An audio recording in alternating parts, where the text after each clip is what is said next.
Hello, it is February 17th, and today we will be doing part 4 of homework 2. We're going to be using the Cardano's method to write a Python function to calculate the specific volumes of the gas and liquid phase or the critical vapor phase given pressure and temperature for the SRK equation of state.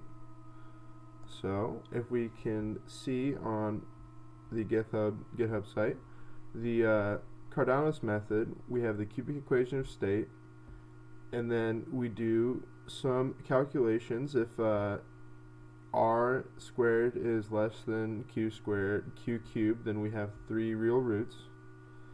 And then the other case is if q and r are both real and r is greater than q, then we have 1 real root.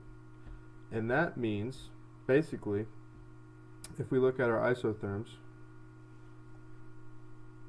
on this side, so the isotherm at the critical point has 1 root because it only has 1 change in direction. It is only concave up. So that would be the case of 1 real root. So that would just be the volume for the critical fluid. And if we have 3 roots, where we come down to one of these isotherms down here, which is concave up and then concave down. And then, so we have a root here, a root in the middle, and then a root over here. So these roots are the volume for the liquid phase and the vapor phase. And then the one in the middle is irrelevant. So we're just looking for the first and the last root of those 3. So let's get this started. We need to define roots. So we're going to define roots. We're going to call these A, B, and C. A, B, and C. And then let's just go straight into the defining Q. So Q is equal to A squared minus 3 times B divided by 9. And R is equal to 2 times A cubed minus 9 times A times B plus 27 times C.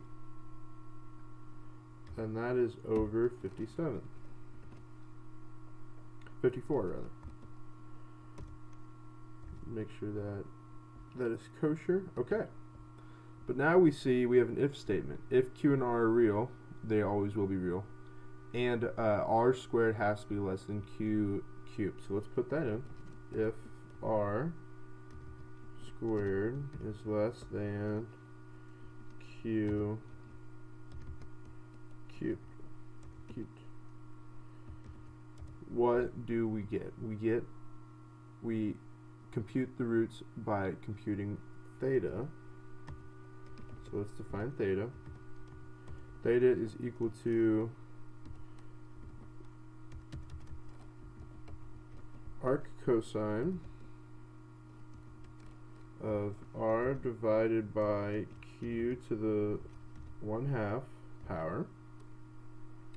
And then you can see we can calculate the roots. So let's calculate the roots. So the roots are equal to -2 times q to the 1/2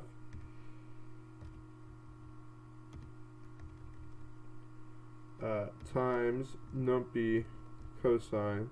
And we're actually going to make this an array because every term except for what's inside of the cosine is the same. So we are just going to make the inside of the cosine an array instead of doing 3 of these, just to save us some time.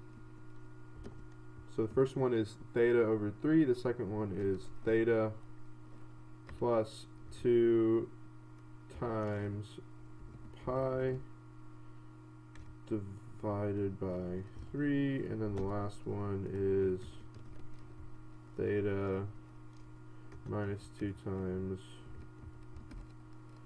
pi divided by 3. And then on the outside of that, we have minus a over 3.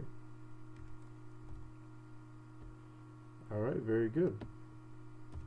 Now we can return these roots, but we want them in order from increasing to decrease.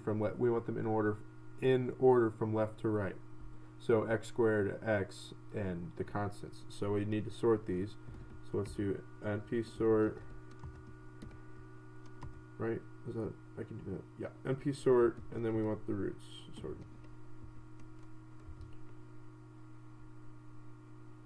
Very good. Why is this?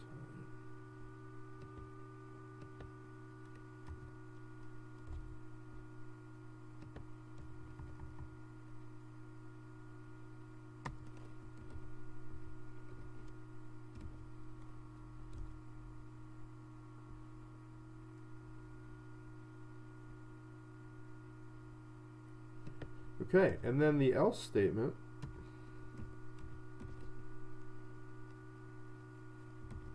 we have otherwise we need to compute A and B. We see A is equal to negative the sine of A, so that is NP sine of R, and then times the absolute value of R plus R squared minus Q squared. That in there is to the 1/2 power, because it's, and then the whole thing, that whole parenthesis, is to the 1/3 power.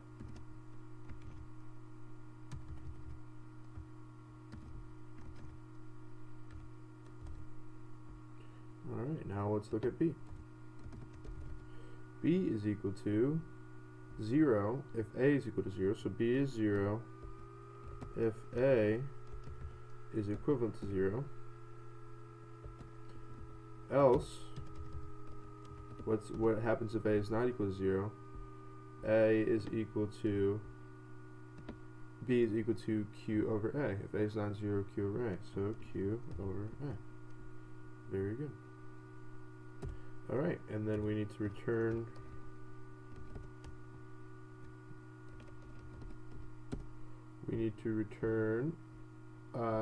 the one real root we have, because like we said, we do not care about these two imaginary roots, because this is at the critical point, so there's only one root. And then A divided by 3. Perfect. Alright, now we have the functions for our roots defined, so let's go in and plug in our roots and solve for them. So we're going to put this in terms of volume, because all of our roots are in terms of z, which is the compressibility factor. But we are solving for volume, if we remember from the prompt. So we are going to put V, we're going to put the compressibility factor in terms of V, which is RTZ over P. So that is why it is we're doing this in terms of volume and not Z, even though the roots are Z roots, because we're solving for the volume. So we need to plug in these roots. So let's plug in the roots. So we're going to plug these roots right into our root function.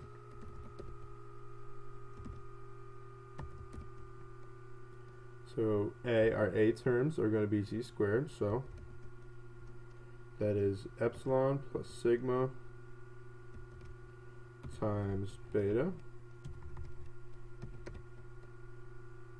minus beta minus 1. Now, let's move on to our B terms. We have epsilon plus sigma times beta squared minus beta squared times epsilon plus sigma. I'm actually going to return this just to make it a little cleaner. Beta minus epsilon plus sigma. Then we have epsilon plus sigma times beta plus q times beta. And then the next line is our constant terms. So we have minus epsilon times beta times b times beta squared. Then we have epsilon times sigma. This is a sigma, not a b. Good catch. Sigma times beta squared again. And this is a cube, not a squared.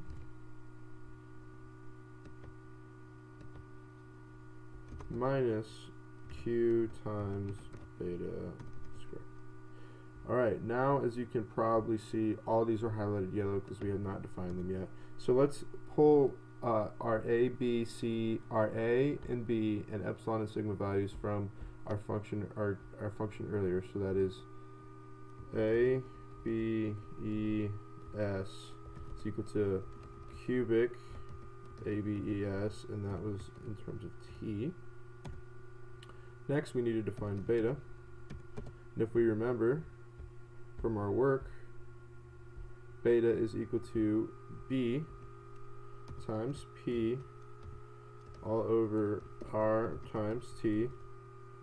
And then q, we need to define q. Q is equal to a divided by b times r times t. Good. So now we have all these defined. But like I said earlier, these cubic roots are in terms of the compressibility factor, so we need to set that equal to z. But we need to return the volumes. So we need to set z in terms of v. So if we go back and look at this function again, where was it? V is equal to r times t times z all over p. So now these should be in terms of the volume. So let's print it. Let's see if we did it correctly. Hope I did. Been struggling with this. It wasn't printing an array last time because I made a very small error. I had a period after a number that didn't need a period after it, and it messed up the whole thing. So let's see it now. Cross your fingers. Alright. What does it not like?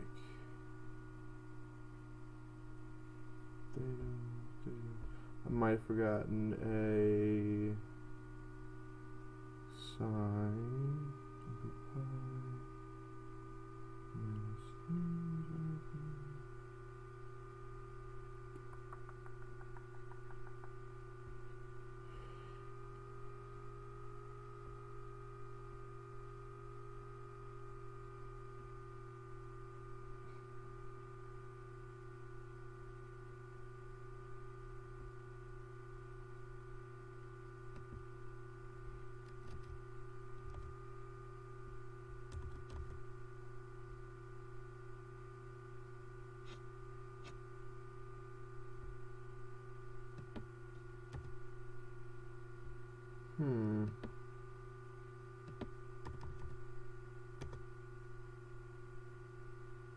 Oh, I didn't put a times there. Is that why?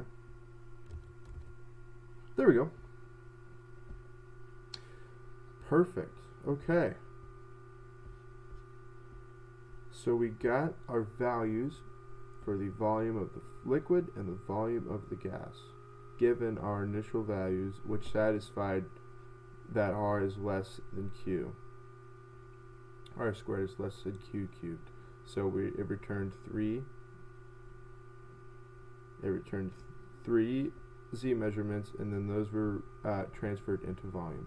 So I am going to pull up my other code to see if this is in fact the correct answer, just to be safe here.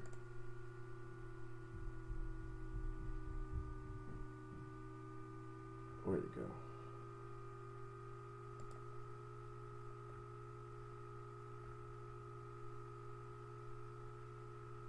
It is not. Okay, let's figure out what our problem is.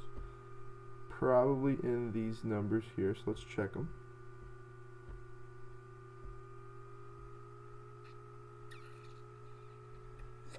E plus s times beta minus 1. Okay, good. E plus s times beta squared, good, minus beta squared times, okay, first problem, this is times, not plus. Okay, there we go, there's one. See, all this stuff is very tedious, and if you mess up one little bit, it's going to mess up your whole code. So this is a plus. E plus s times beta, that is good, and then q times beta. Okay, let's just check this next row just to be safe. Negative e times s times beta cubed, e times s times beta squared, q times beta squared. All right, let's plug that in. Still don't think that is 100% right. Let me put these in parentheses just to be safe.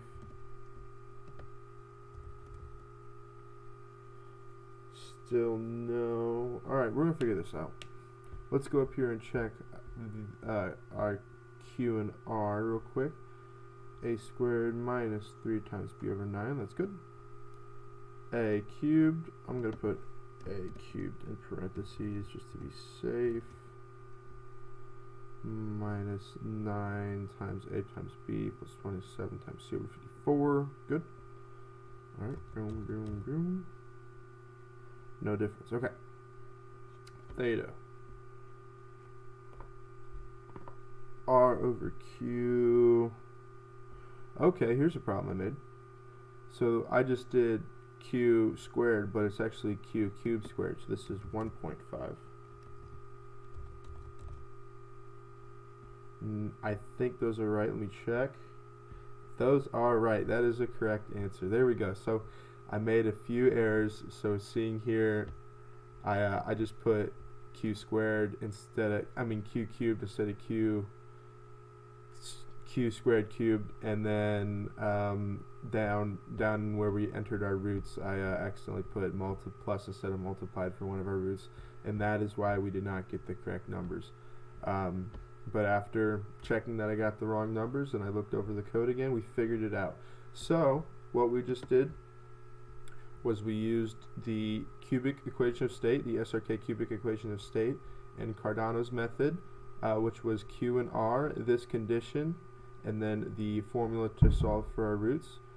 And then if that condition was not met, we had a separate condition where we returned one root. We only returned one root for the second condition because it was at or above the critical point. The other roots, the 3 roots, were in the plane under the critical point.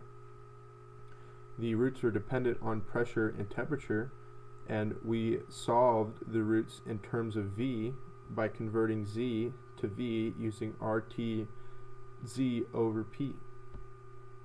Thank you very much.